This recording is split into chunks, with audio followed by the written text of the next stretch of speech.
This is page number 14 of our chapter number 1, and the topic is India, how it got its name. India को ये name कैसे मिला. India does not only have diverse cultures, languages, dresses, etc. but also have diverse names too. India के सिर्फ अलग अलग culture, language और dress up नहीं है, इंडिया के नाम भी बहुत सारे अलग अलग हैं. With changes in history, there took changes in the nomenclature of our country too. जैसे जैसे हमारी हिस्ट्री चेंज हुई वैसे वैसे इंडिया का नेम भी चेंज होता गया टाइम पे. It changed from Aryavart to Bharatvarsh to Hindustan and then finally to India. सबसे पहले इंडिया का नेम था आर्यवर्त, उसके बाद चेंज हुआ भारतवर्ष, फिर हिंदुस्तान और फाइनली अब उसे नेम मिला है India. It was called Aryavarta as people living on this land in ancient periods were the Aryans. Aryavarta इसीलिए कहा जाता था इंडिया को क्योंकि पुराने वक्त में जो लोग इंडिया में रहते थे वो आर्यंस थे. Later the people were called the Hindus. This word Hindu is generally a Persian word which mean anyone living near the Indus river. दूसरा नाम दिया गया था इंडिया को हिंदूस में क्या हुआ था, हिंदूस इसलिए कहा गया था क्योंकि कोई भी नाम अगर पर्शियन रिवर, इंदूस रिवर के पास अगर कोई सोसाइटी होती थी तो उससे हम हिंदूस बोलते हैं. नेक्स्ट है in Sanskrit the Indus river is known as Sindhu. This Sanskrit word was later pronounce as Hindu in old Persian.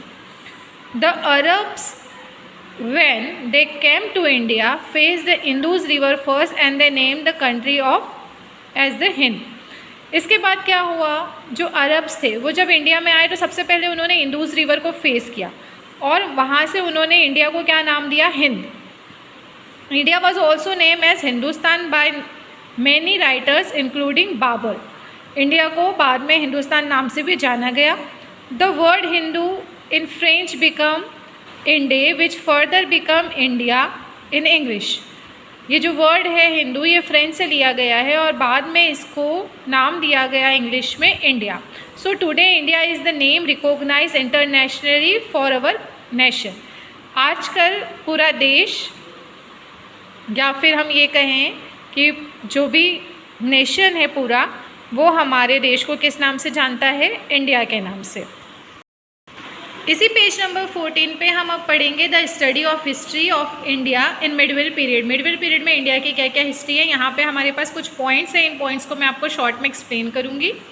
The defeat of the brave Rajputana king Prithviraj Chauhan at the hand of Mohammad Ghori brought India under the rule of slave dynasty. इस period में Rajput king जो थे पृथ्वीराज चौहान, उनकी fight हुई है मोहम्मद गोरी के साथ. Then came the rule of the Khiljis, Tughlaq and Sayyids and the Lodhis. Their reign period is often referred to as Delhi Sultanate. The Delhi Sultanate was overpowered by Babur, who came from Central Asia to establish the Mughal rule over India. Delhi सल्तनत पे फिर किसने fight किया, बाबर ने, और उन्होंने पूरे देश पे या पूरे एशिया में मुग़ल सल्तनत का बिगिन किया. The son of Babur was ousted from Delhi by Sher Shah and Afghan chieftains, who was later defeated by Mughals against. It was the grandson of Babur, Akbar, who extended the Mughal empire all over the northern India.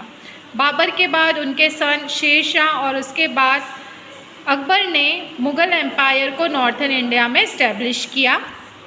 The coming of the foreign rulers in India gave rise the mixed culture. India rose in trade and in urbanization during the political stable rule of the Mughals. There was a good interaction between the southern and northern part of India. ठीक है, तो इस तरह से यहाँ पर हमने study किए कुछ पॉइंट जो कि मिडवेल पीरियड में हमें दिए गए हैं. Now we are going to study page number 15 of chapter number 1 social science. The topic is sources.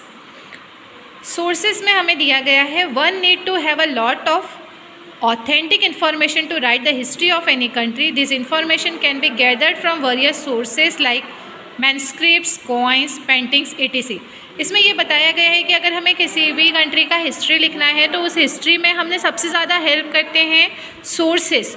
किन सोर्स को देख के हमने हिस्ट्री लिखा है, इसमें हमें मैनस्क्रिप्ट हेल्प करेंगे, उस पीरियड के कॉइन्स हेल्प करेंगे, उस पीरियड में जो पेंटिंग्स बनी है उनको देख के हम हिस्ट्री के बारे में पता कर सकते हैं।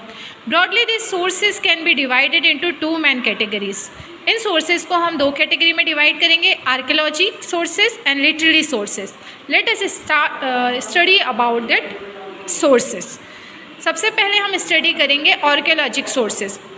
आर्कियोलॉजिक सोर्सेज में हम इंक्लूड करेंगे monuments, mosques, temple, fort, tomb coins, painting, tools, weapon, ornaments and utensils. और आर्कियोलॉजी में हम किन चीज़ों को देख के हिस्ट्री के बारे में पढ़ते हैं, मंदिर, मस्जिद, किले, पेंटिंग्स हैं, या फिर हथियार हैं, या फिर गहने हैं जो वो लोग पहनते थे, या फिर वो जो यूटेंसिल या बर्तन यूज़ करते थे। Archaeology is a science dealing with the material remain of past civilization. Archaeology में हमें क्या करते हैं, पुराने सिविलाइजेशन से जो भी मटेरियल मिलता है हम उन मटेरियल की स्टडी करते हैं। The archaeologist are the specialised people who systematically expect ancient sites in a scientific manner and unearth the material like coin, weapon, inscription, utensils, toys, terracotta beads, jewelry, etc. and the ruins of the buildings.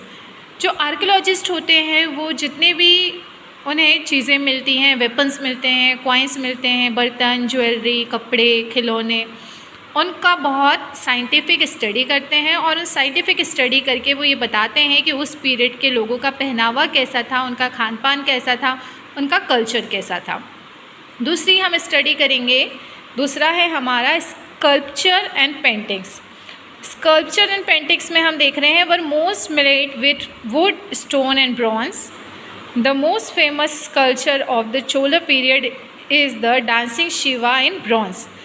जो sculpture और paintings होते हैं वो ज़्यादातर या तो would के बने होते हैं या स्टोन के बने होते हैं, पत्थरों के, या फिर ब्रॉन्ज एक मेटल है, धातु है।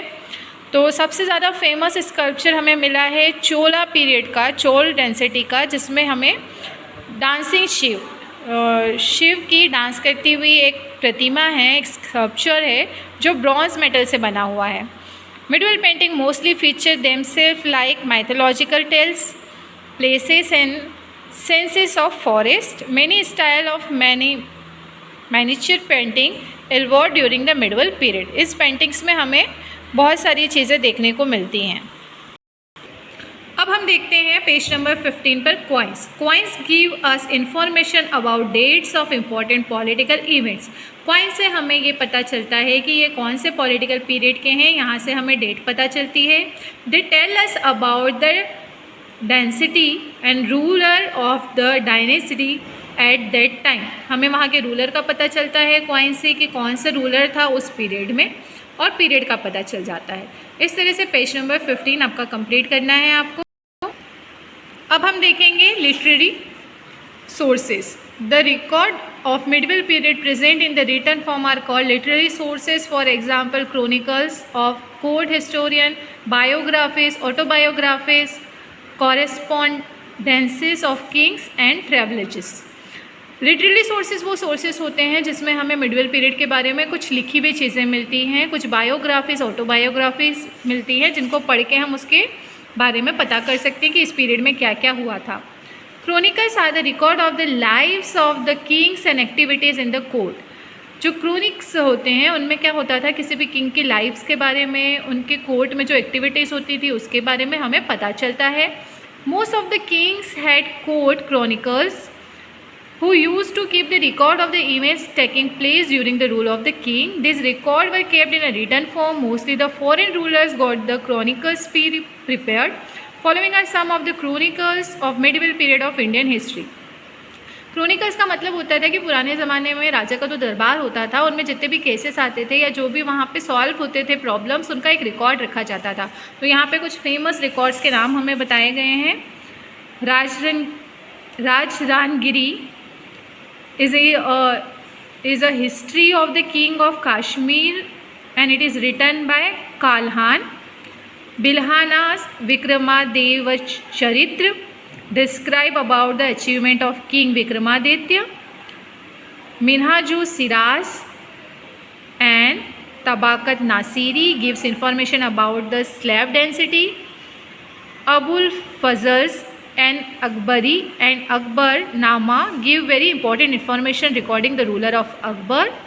Tariq Firoz Sahibai Ziuddin Barani describes the history of Sultans of Delhi.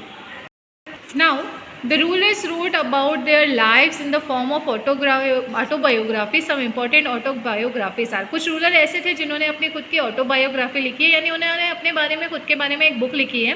तो कुछ फेमस बुक के यहाँ पे नाम दिए हैं. It is Futuhat Firoz, Shahi by Firoz Shah Tughlaq, Baburnama by Babur and Tuzuk Jahangiri by emperor Jahangir. Some biographies which are famous are Prithviraj Raso by Chand Bardai. It describes about the chivalry and life of Prithviraj Chauhan. ठीक है, तो ये कुछ ऑटोबायोग्राफी और बायोग्राफीज़ के बारे में यहाँ पे हमें बताया गया है. लास्ट में हमें गिवन है many foreign writers visited India during the medieval period and wrote much about the most famous among the travelers is the Tahqiq in Hind and Al-Biruni about which we have already discussed. बहुत सारे foreigners ने हमारे India को visit किया और उन्होंने भी हमारे इंडिया के ऊपर बुक लिखी है, जैसे बैरूनी की बुक के बारे में हम पहले ही डिस्कस कर चुके हैं. तो इस तरह से फाइनली हमारा चैप्टर 1 यहाँ पर कंप्लीट होता है और इसमें हमें कुछ क्वेश्चन आंसर दिए हैं. इसका मैं वीडियो अलग से बना के आपके लिए अपलोड करूँगी. ये चैप्टर का एक्सप्लेनेशन था. आई होप आपको सारे एक्सप्लेनेशन समझ में आए हों. अगर अभी तक आपने चैनल को सब्सक्राइब नहीं किया है तो चैनल को सब्सक्राइब कर लीजिए, ताकि जैसे ही मैं न्यू चैप्टर का डिस्क्रिप्शन डालूँ आपको उसका अपडेट सबसे पहले मिल जाए. Thank you. Have a nice day everyone.